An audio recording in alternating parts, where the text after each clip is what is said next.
been joined by our Honorable Lieutenant Governor Shri Manoj Sinha ji.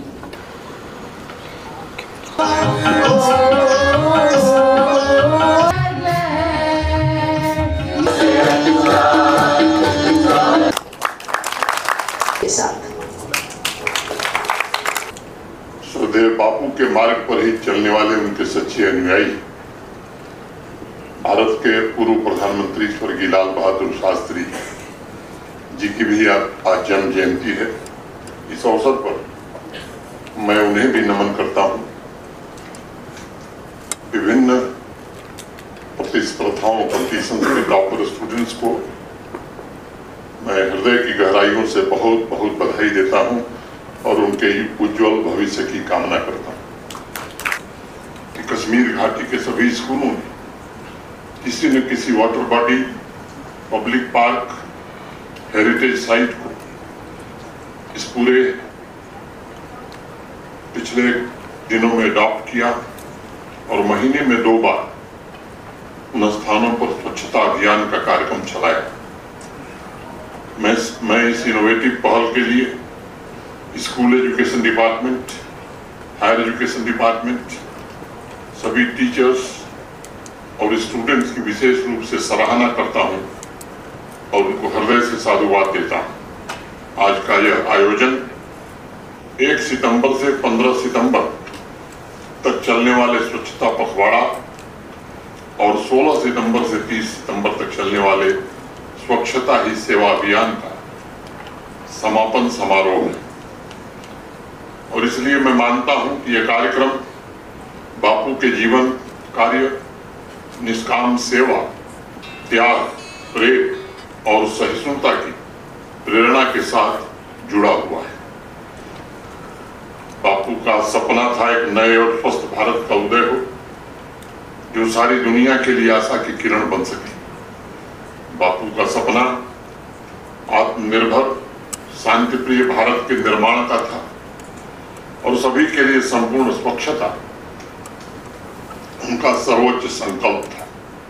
इन सपनों को पूरा करने की जिम्मेदारी जहां देश के 140 करोड़ भारतवासियों की है, वहीं जम्मू कश्मीर के भी हर नागरिक की और विशेष रूप से शिक्षा से जुड़े हुए सभी अध्यापकों की और विद्यार्थियों की विशेष रूप से। यहाँ उपस्थित नई पीढ़ी या जो लोग ऑनलाइन जुड़े उनसे मैं विशेष रूप से कहना चाहता हूँ, ये देश आपका है, ये देश कैसा बनेगा इसकी गुरुतर जिम्मेदारी आपके कंधों पर है।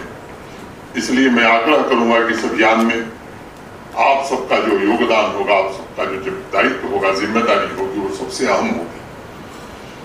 हमारे देश की संस्कृति में कहा गया है, सर्वा आशा मम मित्रम भवन्तु। इन दायित्वों के निर्वहन में सभी दिशाएं आपकी सहयोगी हों, ऐसा ईश्वर भी चाहते हैं, अल्लाह भी चाहते हैं।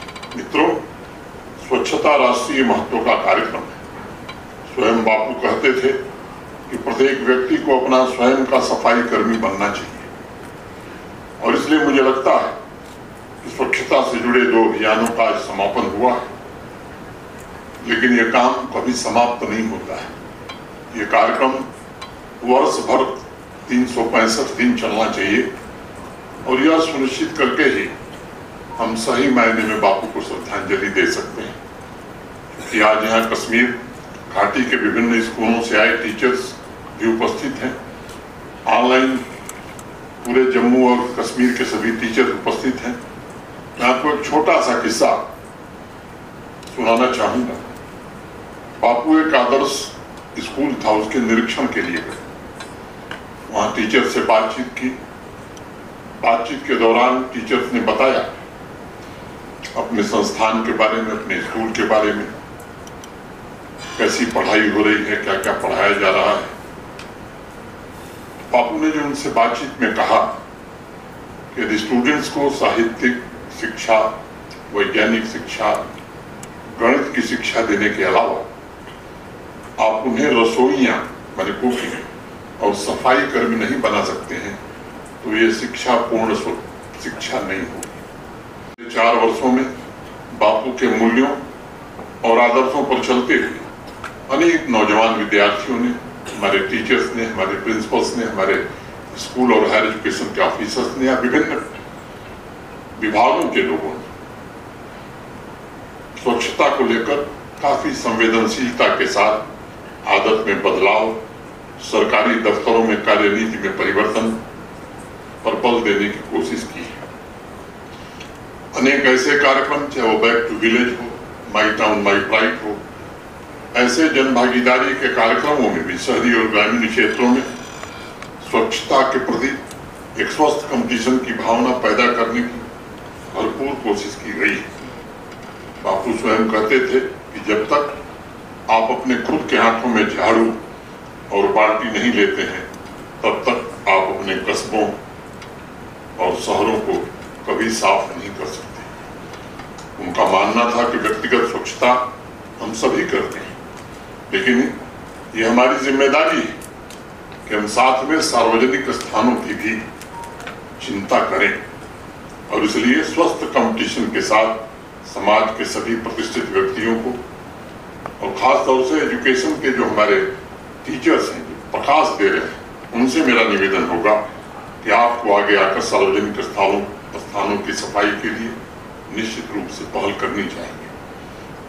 मैं पुनः आग्रह करूंगा, कल या 3 अक्टूबर से भी शहरों में, गांव में जहां आप रहते हैं, अपने स्कूल में, आसपास के इलाके में कम से कम एक दिन तो हम महीने में तय कर ही सकते हैं जहां सफाई और श्रमदान हम करें।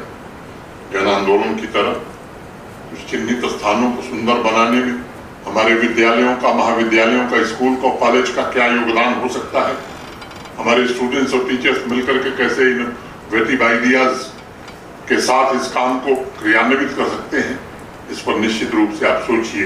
ये मेरा निवेदन हो। इससे न सिर्फ उस जगह की गरिमा स्थापित होगी, बल्कि प्रत्येक नागरिक के जीवन में बहुत बड़ा बदलाव आएगा और स्वच्छता आम नागरिकों के जीवन शैली का अभिन्न हिस्सा बनाने में आप सबसे ज्यादा योगदान कर सकेंगे।